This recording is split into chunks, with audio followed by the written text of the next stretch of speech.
George Bennett, CEO of Rainbow Rare Earths. Thank you for coming to Rapallo again. How are you finding the Italian Riviera? Beautiful as always, and very happy to be back here. Good. George, as you know, I'm Simon Catt from Arlington. Thank you for coming along. I've got to ask you a question. Is Rainbow Rare Earths a miner or a chemical company? It's a very good question. And I would like to say that we're actually a chemical company because we are developing a chemical process to withdraw or remove rare earths out of chemical cracked stacks in Palabora, being the phosphogypsum stacks that we have as our resource.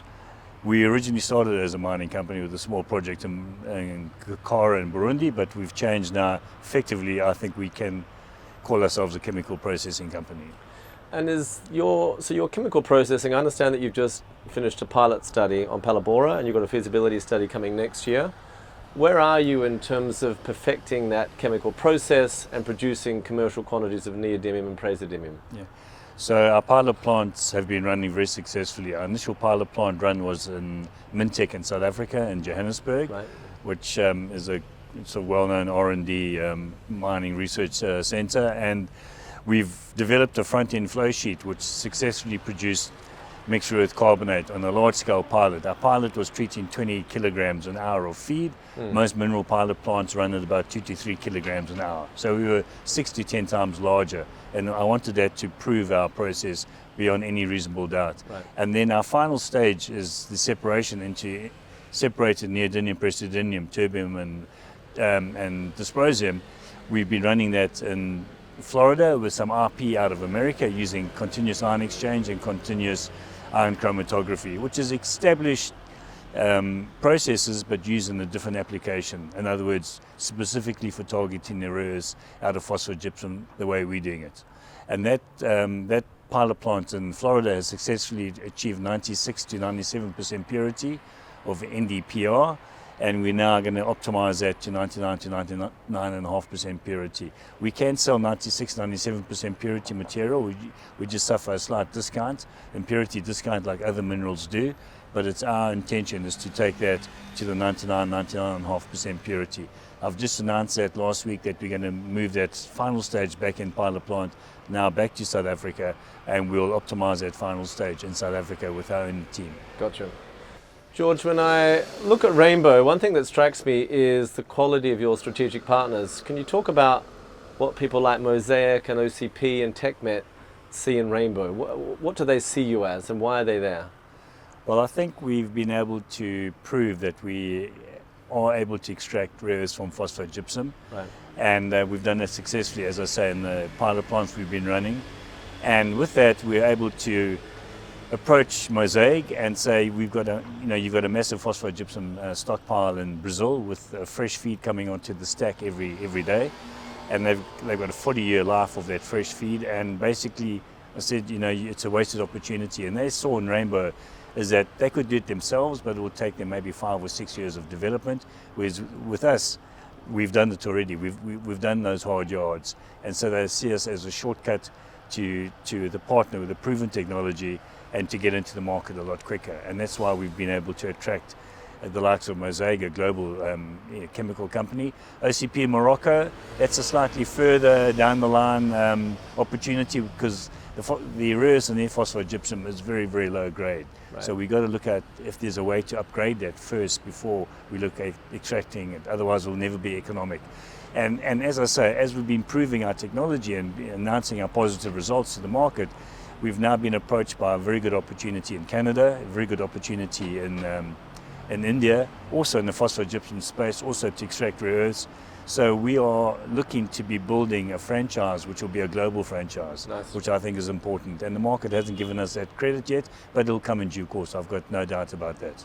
Well, yeah, so as I understand it, George, you've created the technology for extracting valuable rare earths from phosphogypsum, and now you can roll that out wherever there's phosphate gypsum in the world. Correct. Right. Yeah. Um, And these opportunities are coming to us. We're not approaching them, they're approaching Rainbow. And are we yet at the point of the technology development where you know what your operating costs will be on a commercial basis, and how would they compare to the Chinese juggernaut in rare earths?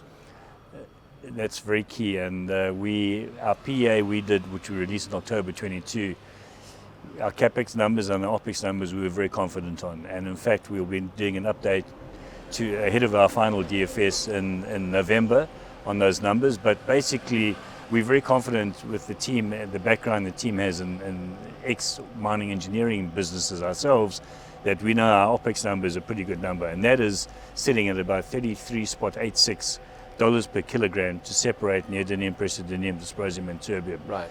Now that we believe is below the cost of the Chinese, and the Chinese are sitting at around about $40 a kilogram. And the current spot price is 60 or 70, yeah? Yeah, current spot price 60 or 70, that's correct. So we've run our PA model, and even at current prices we'd be profitable, but the main reason for that is because we don't have all the costs normally associated with a normal rare earth mining project. We've got no mining cost, we've got no drill, blast, haul, we've got no then producing a rare earth concentrate. In other words, I've got no flotation to produce a concentrate, and then that concentrate has to be cracked before you can separate it. Right. The gypsum, because of it's a result of phosphoric acid production, where you add sulfuric acid and heat to that phosphate slurry, that is effectively two key ingredients you add to a mineral concentrate in the rare earth space to crack it before you can separate it. So we start with a cracked chemical stockpile in our phosphogypsum resources, and that gives us a big cost advantage. That's a head start. Yeah, Gotcha. big head start. And George, when I think about China controlling, I think it's 80 or 90% of the world's rare earth production and supply chain. Is that right? 60% of primary production, 90+% of the downstream processing. Okay. And so if you've got a technology which is not Chinese for extracting rare earths, that must make Rainbow strategic and potentially give you access to Uncle Sam's dollar and to build an ex-China supply chain. Is that a reasonable speculation? 100%, because with that being part of trying to develop that independent supply chain outside of China, and Rainbow has stated that's one of our goals, is that we've attracted the DFC from Washington, the Development Finance Corporation, and they've committed $50 million of equity into the Phalaborwa project in South Africa. Is that coming through TechMed or directly?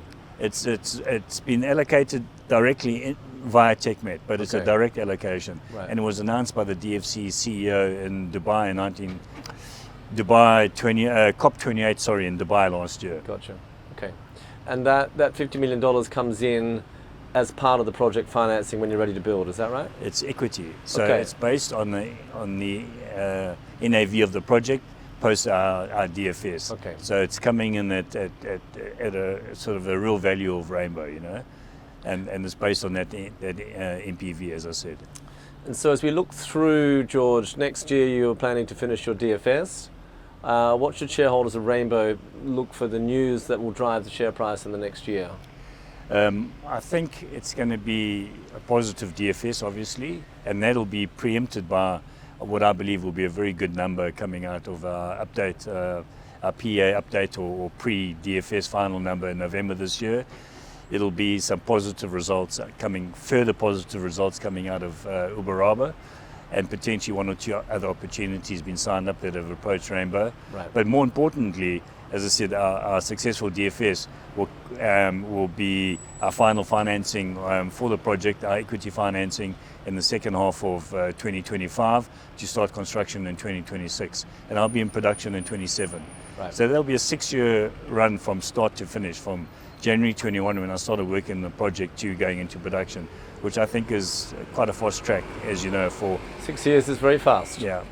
Well, George, I know you've done it before with other companies and entrepreneurial endeavours, so I'm sure you'll be successful. It sounds very exciting. Thank you for coming to the Arlington Rapallo, and looking forward to enjoying a cocktail with you over there later. Well, thank you for having me once again. Pleasure.